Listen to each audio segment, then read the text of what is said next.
പ്രിയരെ, സ്നേഹവന്ദനം. ഇന്ന് ലോക പുസ്തക ദിനം.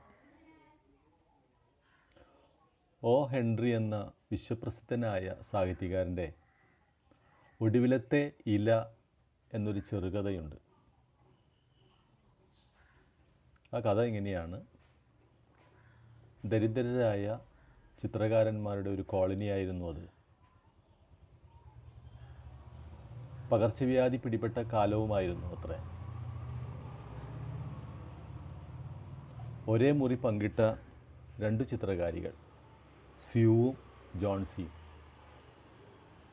അതിൽ ജോൺസി എന്ന ചിത്രകാരിക്ക് പകർച്ചവ്യാധി പിടിപെടുന്നു. താൻ ഈ രോഗത്തിൽ നിന്ന് പുറത്തു കടക്കില്ലെന്ന് അവൾ കരുതി.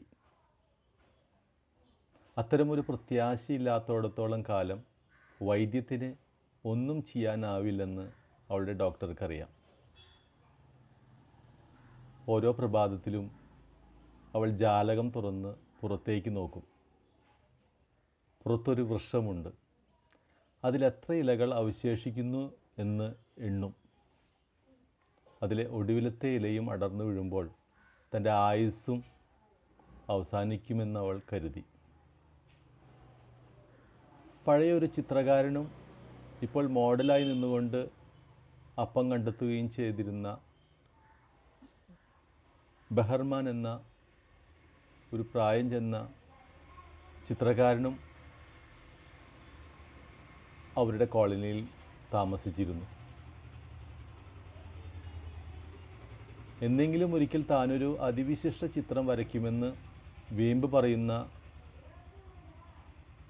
ആ വൃദ്ധനായ ചിത്രകാരൻ ജോൺസിയെ കാണാനെത്തി. കാര്യങ്ങളുടെ കിടപ്പ് സ്യൂ ആ വൃദ്ധനായ ചിത്രകാരനോട് വിവരിച്ചു. ആ രാത്രിയിൽ കടുത്ത ശീതക്കാറ്റുണ്ടായിരുന്നു. വൃക്ഷത്തിലെ അവസാനത്തെ ഇലയും നിശ്ചയമായും വീണിട്ടുണ്ടാവും. ഭീതിയോടെ ജോൺസി ജാലകം തുറന്നു. ഒരില ഇപ്പോഴും അവശേഷിക്കുന്നുണ്ട്. പിറ്റേന്നും അതിൻ്റെ പിറ്റേന്നുമൊക്കെ ആ ഇലയ്ക്ക് മാത്രം ഒന്നും സംഭവിച്ചിട്ടില്ല. ഒരു കാറ്റിനും വീഴ്ത്താനാവാത്ത ആ ഇല ജോൺസിയെ ബലപ്പെടുത്തി രോഗത്തിൽ നിന്ന് പുറത്തു വരികയും പിന്നെ ജീവിതത്തിൻ്റെ ദൃഢമായ ചുവടുകളിലേക്ക് എത്തുകയും ചെയ്തു. എന്നാൽ അതിനിടയിൽ ഒരു ദുരന്തമുണ്ടായി. നേരത്തെ സൂചിപ്പിച്ച ബഹർമാൻ എന്ന വൃദ്ധ ചിത്രകാരൻ മരിച്ചു.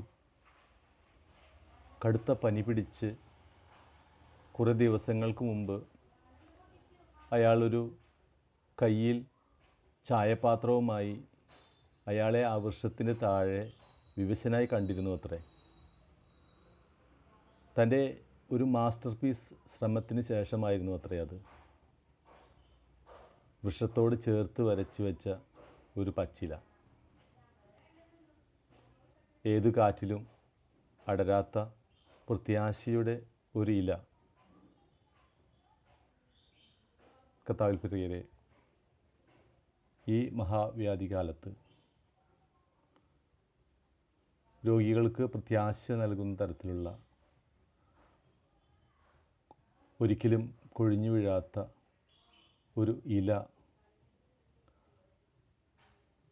ചേർത്ത് വരയ്ക്കുകയാണ് രോഗി പരിചരണത്തിൻ്റെ ഏറ്റവും വലിയ ധർമ്മം. എല്ലാവർക്കും പുസ്തക ദിനത്തിൻ്റെ ആശംസകൾ. സ്നേഹപൂർവ്വം, അബി ജെ പൊന്മണിശ്ശേരി.